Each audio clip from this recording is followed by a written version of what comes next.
from Washington, this is VOA News.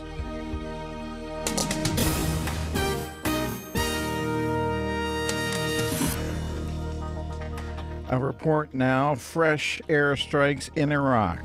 China rejects calls to freeze provocative acts in the South China Sea. I'm Vincent Bruce, reporting from Washington. Another 4 airstrikes reportedly have been carried out by U.S. military against Islamic State militants who were firing on civilians in northern Iraq. According to the U.S. Central Command, Saturday's strikes involved jet fighters and drones and targeted armored carriers and a truck. It described the strikes near Sinjar as successful. Saturday's strikes followed word by U.S. President Obama earlier in the day that U.S. military airstrikes in Iraq had successfully destroyed arms and equipment that Islamic State militants could have used against the Kurdish capital of Erbil. The president said the problem posed by the group will not be solved in weeks and is going to take some time. Additionally, Mr. Obama said the leaders of both Britain and France have agreed to join the United States in providing help to the refugees.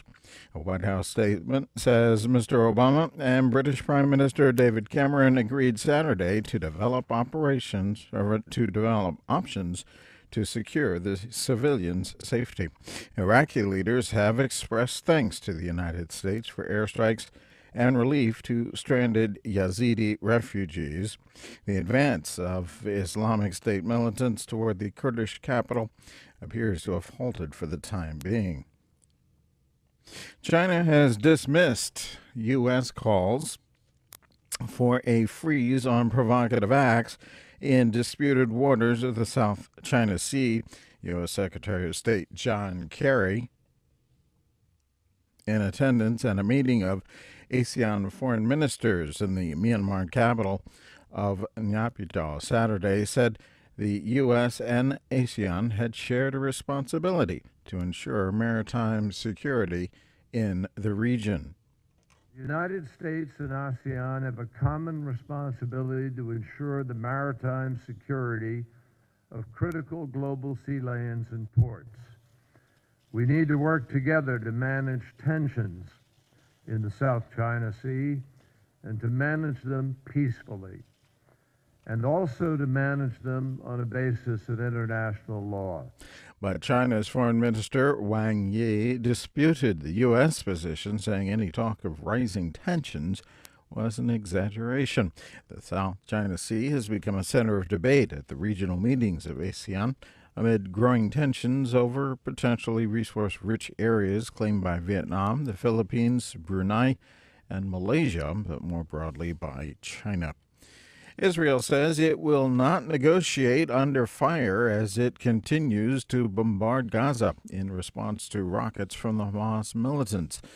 Palestinian officials said they expect an Israeli delegation to return to Cairo Sunday for talks with Egyptian negotiators on a long-term ceasefire.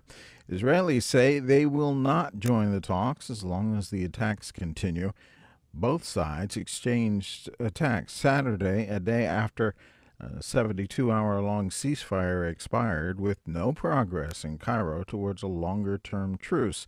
The Israeli army says Hamas fired 100 rockets at Israel since the truce ended, and that Israel targeted what it calls 120 terror sites and 9 operatives. Hamas demands Israel lift its long-standing blockade of Gaza, while Israel insists Gaza be demilitarized first.